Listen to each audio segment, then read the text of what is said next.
Thank you very much, Mr. Speaker, sir. I'm being disrupted by my cousin, Senator Sifuna. Mr. Speaker, if the tears of the father of Albert Ojwang do not prick the concerns of the members of this House, Honorable Speaker, I do not understand what will ever prick our concerns. Honorable Speaker, I must also inform the House that I went to school with Albert Ojwang at Pwani University. When I graduated in 2017, it was a first year. Mr. Speaker, how fragile are the egos of the people who have been tasked with the security apparatus of this republic, that a person of the stature of the Deputy Inspector General, who has a training, and I've seen that he has a master's in counter-terrorism, a man who is trained to deal with terrorists, cannot deal with just a Facebook post, Honorable Speaker, that he had to send for this young man on a weekend. Mr. Speaker, there is no record that Albert Ojwang was summoned to appear in any police station and he said no. He was being arrested on a weekend. His parents were there, actually, Mr. Speaker. Their father was coming to Nairobi with the title to come and secure the bond or the bail of his son, only to be given the body of his son in a body bag, Honorable Speaker. I am wondering, Honorable Speaker, even as we speak about the people we are speaking about, Mr. Speaker, did you actually see that the complainant in this particular case, DIG Eliud, was standing behind the Inspector General of Police when they're saying that they are starting the investigation, Honorable Speaker? How would a person whom, in my opinion, is the lead suspect in the murder of Ojwang be standing right behind the people who are expected to investigate, Honorable Speaker? Mr. Speaker, number two, I also would wonder how cold and how heartless is the heart of the president, that to this minute, he has not even issued a condolences. Everything is running on in the country like nothing has happened, Honorable Speaker. We have not even seen the condolence message of the Minister of Interior. If the president wants the young people to actually believe that he loves them, as he has been saying, Honorable Speaker, he must crack the whip on this person, Eliud. And I would dare ask, Mr. Speaker, who is this person that is protecting Eliud? How powerful is Eliud that he has or can commit a crime of this magnitude, Honorable Speaker, and continue serving as the Deputy Inspector General of Police, Honorable Speaker? Even as we require them to come to the House, him should have done this country a favor by resigning. In a democracy that is working, Honorable Speaker, Eliud cannot and should not be serving as the Deputy Inspector General of Police, Honorable Speaker. Finally, the life of Ojwang is as important as the life of Ongondowere, Honorable Speaker. In 2 days, the PS for Internal Interior was giving an update of what has happened, including the arrest of suspects. Senator Isaboy.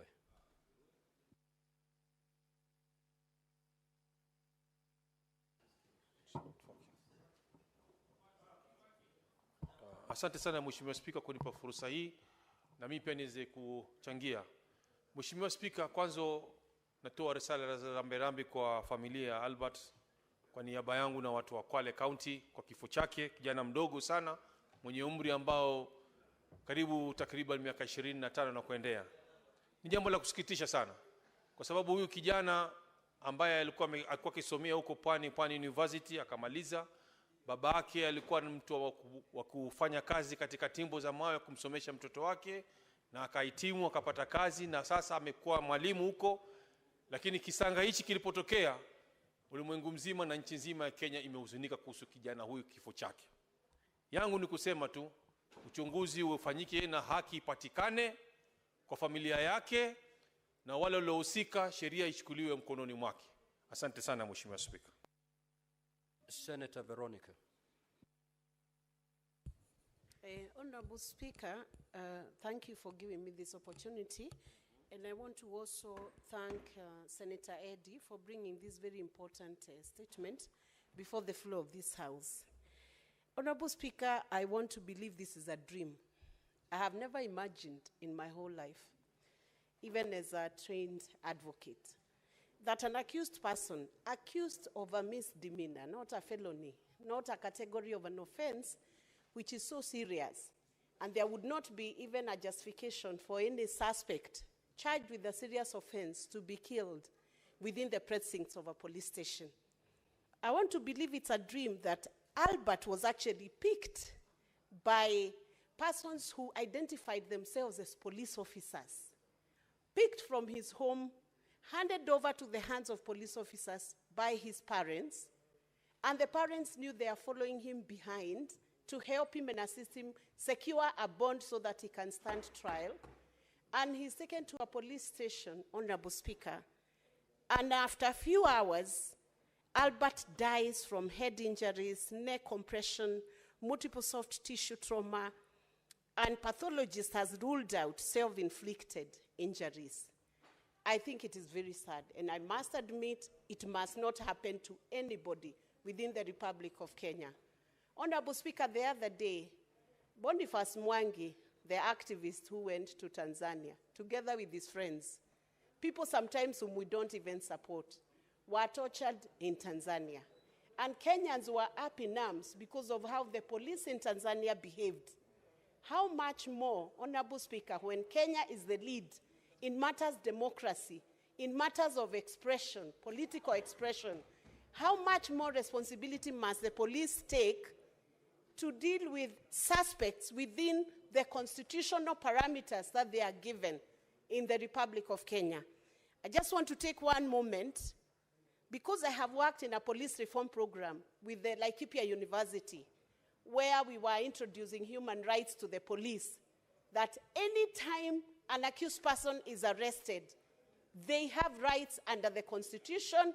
The Bill of Rights defends them, and I want to condemn in the strongest terms possible the killing of Albert Ojwang within the precincts of a police cell. It's embarrassing, and whoever did it is actually sabotaging the government of the day. It is very wrong, Honorable Speaker. And action must be taken, exhaustive investigations carried out, and whoever is culpable must be held liable.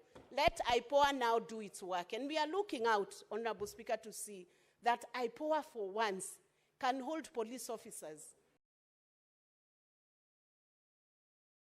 Honorable Speaker, responsible for any Senator Methu. Honorable Speaker, a country that kills its young people is a country that kills its future. Honorable Speaker, just the last 1 week, I was here as a proud leader from Homa Bay County. And Honorable Speaker, I shared with this House our happiness from the celebration of Madaraka in Homa Bay County. But this morning, Honorable Speaker, I asked myself, was this the celebration we had in Homa Bay County on the 1st of June, Honorable Speaker? Is this the aftermath of what we've gotten from that celebration? Honorable Speaker, even all the developments we counted and I counted here is not equal to the life of one young man called Albert Omondi. Honorable Speaker, this morning, as I was having breakfast, just a brief breakfast with my son, I saw a young man shed tears over this death, Honorable Speaker. And my son preciously asked me, Mom, why do we as a country make 2 steps ahead and then we make 5 steps going back? Honorable Speaker, I want to ask the President that, Mr. President, who is this who is keen on tarnishing the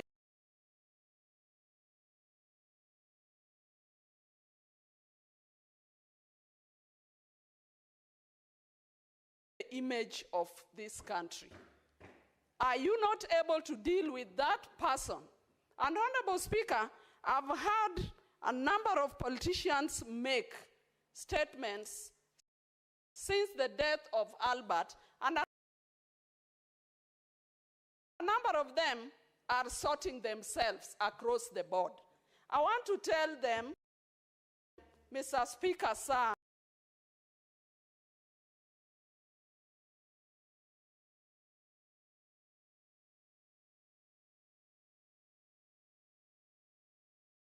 are sorting themselves across the board. I want to tell them, Mr. Speaker, sir, that over this, keep your sentiments away because a life has been lost. Honorable Speaker, I speak as a parent. Why are we on some of these seats, including any seat anybody has, if we cannot face such challenges? Honorable Speaker, let us allow our young people to grow. If you cannot fathom any challenge, Honorable Speaker, don't go for any seat. But the President must just address this, Honorable Speaker. I think it is by design that after the celebration of Madaraka in Homa Bay, somebody wants us to just shed some darkness in this country. Honorable Speaker, let us move forward. We have been told of a young man who could have committed suicide. This is the only country where we saw a... Senator Karungo Thangwa. Thank you very much, Mr. Speaker. I'm equally sad, Mr. Speaker, as we discuss this issue of a lost soul. But one, Pastor Martin Niemola from Germany said, Mr. Speaker, first they came for the socialist. I did not say anything because I was not a socialist. Then they came for the trade unionist. I did not say anything because I was not a trade unionist. Then they came for the Jews. I did not say anything because I was not a Jew. Then they came for me, and there was no one to speak for me. Mr. Speaker, as a country and as the Senate, we are all affected. We are all affected, not just as a nation. We are affected as people who have been entrusted to take care of the people, Mr. Speaker. Even the government pathologist who has been going through or conducting postmortems on such cases has even been affected, Mr. Speaker, saying a relative brought on a table for him to check what killed him, Mr. Speaker. I think as a country and as this Senate, we must give an ultimatum, Mr. Speaker, that by 25th June, Mr. Speaker, if this Senate has not done anything, if this Langat DIG has not resigned, Kenyans should come out on 25th as a Memorial Day to come in large numbers, Mr. Speaker, and deal with whoever, Mr. Speaker, is not doing what it's supposed to do. Because, Mr. Speaker, the police who have been mandated to take care of Kenyans, they are quick to act on some useless issues, Mr. Speaker. Today, as we speak, there is a police officer by the name Samido. Samido, who is a musician, who was granted a leave to go to America. He was supposed to return yesterday, but today there is a warrant of arrest on him for abduction of duty. If the police can issue a warrant of arrest for somebody because of missing work, yet we have a police officer whose name has been dragged on every murder. And, Mr. Speaker, they're not doing anything. I think as a country, I think as a Senate, we need to do something, Mr. Speaker. The same police told us a member of parliament has kidnapped himself. The same police told us he kidnapped himself and he slept in a certain hotel. The same police, but we did nothing, Mr. Speaker, because he does not come from our region. Today, the same police are saying the guy, the Albert Ojwang, hit his head on the wall, Mr. Speaker. The same police. At least we can say we are here now discussing issues because we have been all affected by the death of Albert Ojwang, Mr. Speaker. Senator Kavindu.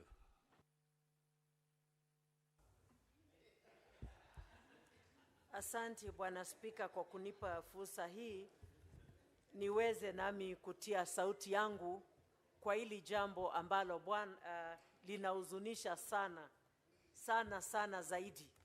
Na kwanza niwape wazazi wa huyu kijana pole zangu. Bwana Spika,